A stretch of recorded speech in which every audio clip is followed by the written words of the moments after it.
Lowe's knows you want to get even more value for the holiday. That's why as a My Lowe's Rewards member, you get new member deals on holiday decor, tools, and more. And you earn points when you shop. More points equal more rewards to help you save on holiday and more. Not a member? Join for free today at Lowe's.com/MyLowe'sRewards because Lowe's knows deals. Program subject to terms and conditions. Points are awarded on eligible purchases. See Lowe's.com/terms for full details. Subject to change. Every team, every topic, everywhere. This is Believe. Welcome to the Jello Jiggling podcast. I'm your host, Ryan Ward, and we just witnessed, or at least last night, we witnessed rookie Dalton Knecht exploding for 19 points off the bench for the Lakers. I was totally impressed with this kid. I mean, I've been impressed with this kid ever since the Summer League, but this was his true potential last night, shining through. The kid missed one shot in 31 minutes. He had zero fear of taking any shot on the floor. He was actually asking for the ball once he started to get hot, which is what I think sets him apart from other rookies. A lot of times rookies in the NBA, no matter if they're, get a little high, got a lot of hype, if they're, the big names, everybody's, a lot of high expectations. A lot of them can be timid. They could be kind of scared, once those lights start shining on you and the ball's tipped in the NBA, it's a different game. But Dalton Knecht is different. He's different. I mean, he took 8 shots, missed one. If I remember correctly, it was a layup that he missed, and it was a weird kind of sequence. Not like a wide open layup or something like that, but he went 5 for 5 from deep. 3 assists and 2 rebounds and a steal. It was plus 17 to end the game. He matched the same output as Rui Hachimura, who was a starter. I mean, he basically played starter minutes. He played 31 minutes. He played 11 more minutes than D'Angelo Russell, to put that in perspective. And Russell only had 8 points and went 2 for 6 from deep. Kind of just continuing to struggle the way he's been. They don't win this game if Dalton Knecht doesn't play this way. I mean, LeBron had a great game too. He had a third straight triple-double, 35 points, 14 assists, and 12 rebounds. And he's the oldest player in NBA history to do that, breaking the previous record that he set when he was 34, which is crazy, considering it's 5 years later. But it was an all-around, I'd say, maybe a disappointing performance by the team in general, just because they let a 15-point lead disappear and let Memphis back into this game. And Memphis didn't have John Morant. They didn't have Desmond Bane. They were leaning on Jaren Jackson Jr., who had a great game, 29 points, 7 rebounds, but he fouled. Or no, did he foul out? No, he didn't foul out. It was Zach Edey that fouled out. And he's a beast. He could be one of those Laker killers in the future because he was great. He was given AD problems, which that doesn't happen very often. I mean, AD almost fouled out, 5 fouls. JJ Redick had to manage AD through the whole thing. It was a little strange because AD didn't seem to have the same energy or pop or kind of just motivation to really do a lot on the court. I don't know if it was just him dealing with the eye injury or adjusting to that or what. It just was one of those off nights for him, and it was glaring because he's played so damn good this year and he's an MVP candidate for the time being. But this marks the 6th win at home for the Lakers. They're undefeated at home. Can't say the same on the road. All their losses are on the road, 4 losses and 1 win. So they're 7-4 right now. They just leaped Memphis in the standings. What are they at? I think they're at 5 now, 5th in the standings. Let me look real quick. 6th. They are 6th, just behind the Houston Rockets, who are 1 game ahead of them. What I thought was crazy is the point differential for the Lakers this year. They're averaging 17.6 points per game. Their opponents are averaging 17.5 points per game. There's a 0.1 point differential for this team, and they have a winning record of 7-4. That's kind of crazy. That shows you how close this competition's been, and how they haven't really been able to separate themselves from every opponent they played, no matter who they play. But I mean, they're headed in the right direction. I think JJ Redick's got these guys motivated and wanting to play. D'Angelo Russell's the big, kind of question mark right now. I think he's dealing with the trade rumors again, and he knows he's going to be dealt at some point, because the Lakers, they pretty much have to trade him before the trade deadline in February. He's got $18 million expiring. It's a tradable contract, very tradable contract.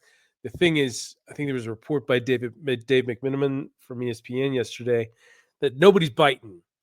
No team around the league is really kind of willing to work with the Lakers right now. And it could be they just don't like what the Lakers are selling. They're satisfied with the rosters at the moment. Whatever the case is, it's not great on the trade market, right? But that stuff changes seemingly on a daily basis these days. From performance to performance, these rumors change.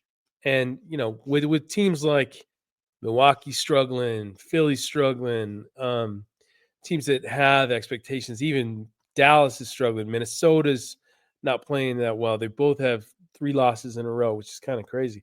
New Orleans, there could be a ton of trades. They could be, potentially. But it's still early. It's only 11 games in, at least for the Lakers. But Dalton Knecht, I'm just blown away by that kid. I just love what he brings. The dogs making their appearance on the podcast as always. Can't seem to keep them quiet for more than 20 minutes. But for Lakers fans, they got to be excited. You have to be excited. This kid is the real deal. I've said this before, and I'll say it again. I'm just glad he finally did it in a regular season game so people could see. And he's winning over JJ, because 31 minutes for a rookie off the bench is crazy. That's nuts.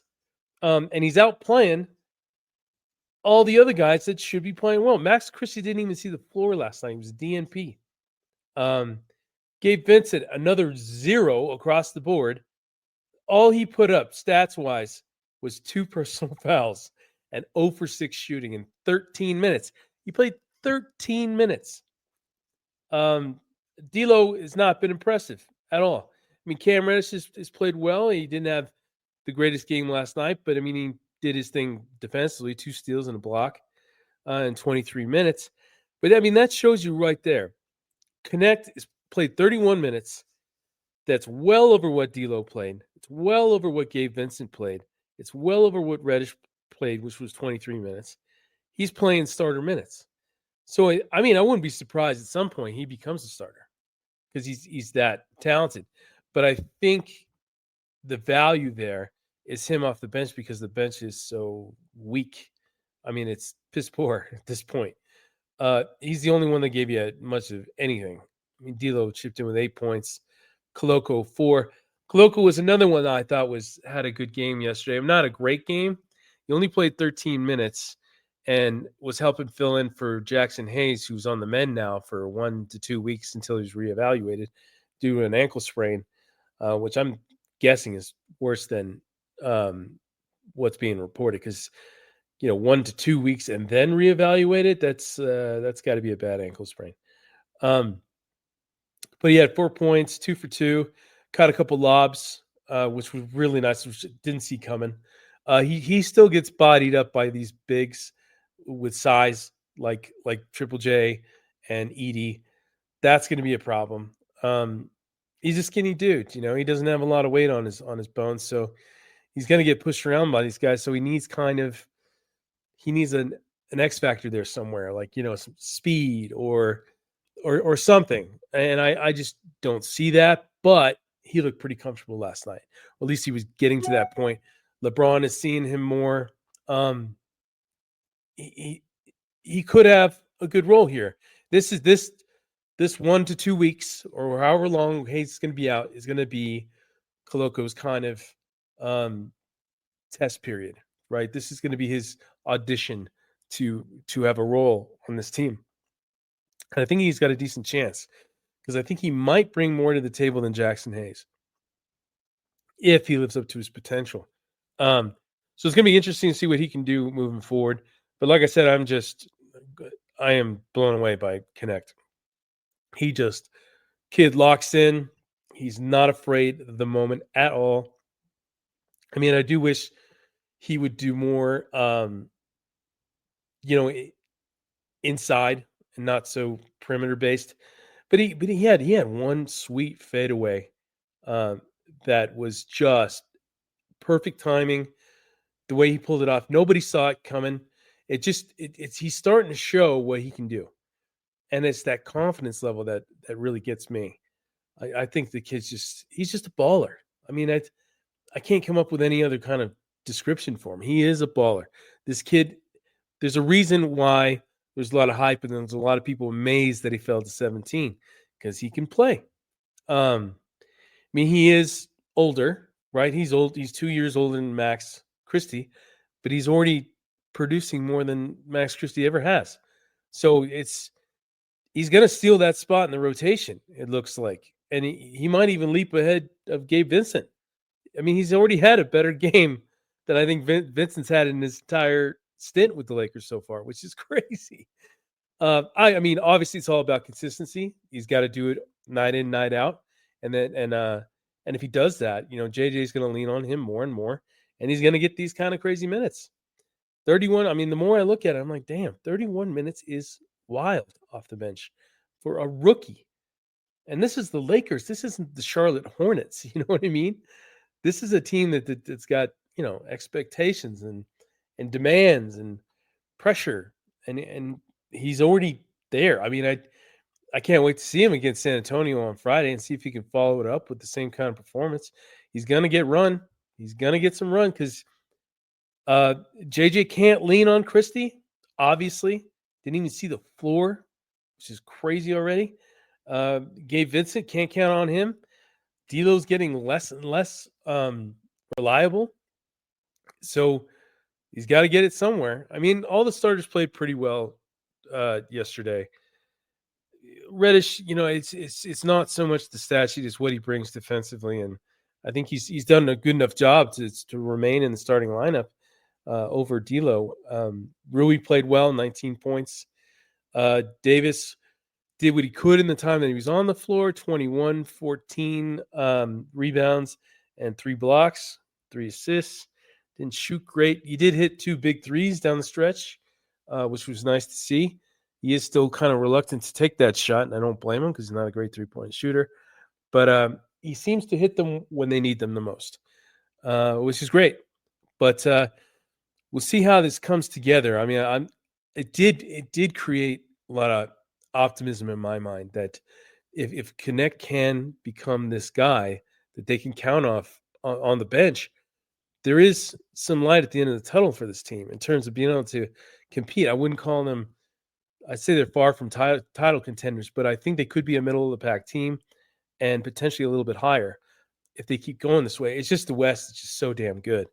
And you have underachieving teams already. It's like you look at the comparison from conference to conference, and it's insane. So right now, as of today, November 14th, the East has 3 teams above 500. 3. One is arguably the best team in the league right now, Cleveland, perfect 13-0, the only undefeated team left in the league. Boston, the defending champs, 10-3.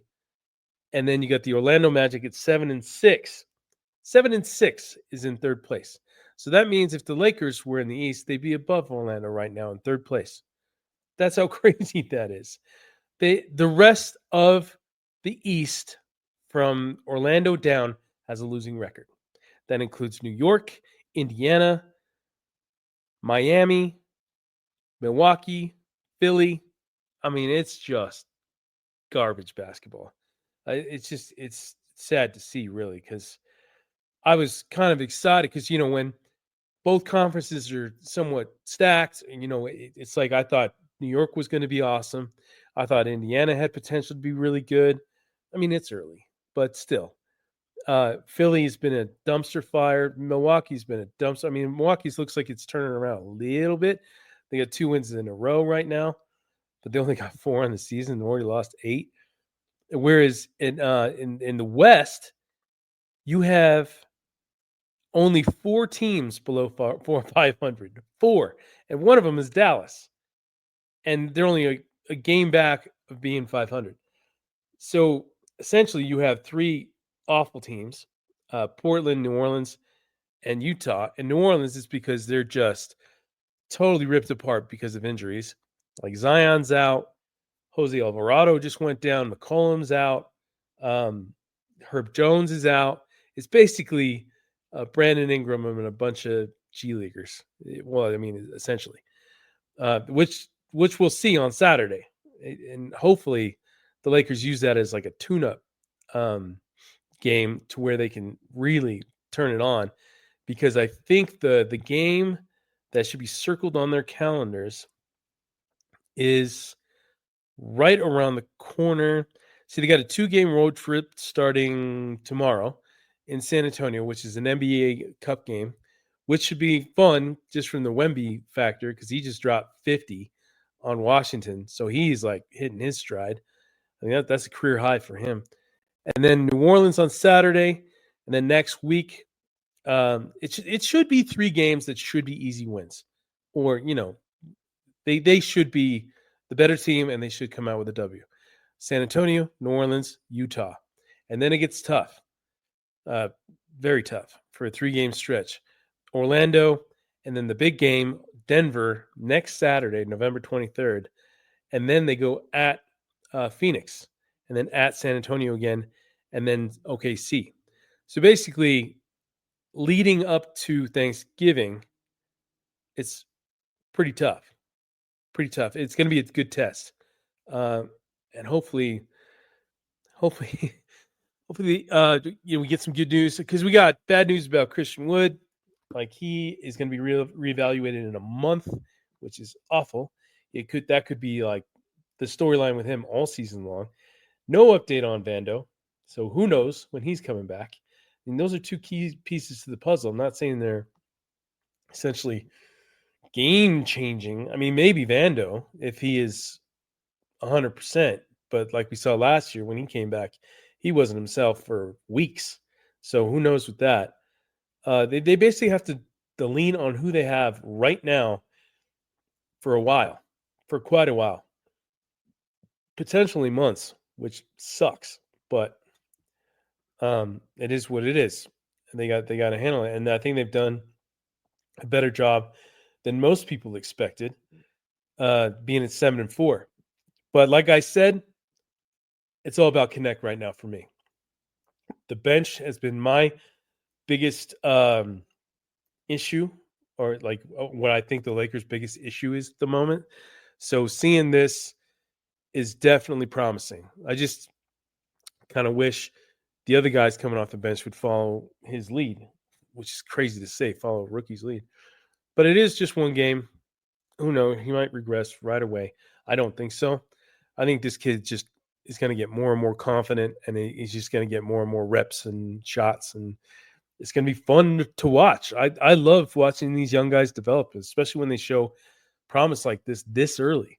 So until next time, like I said, we got a game against San Antonio, first game in the NBA Cup, with Lakers defending their title against Wemby, which should be fun, but it should be a win. And if it's not, then there's cause for concern there.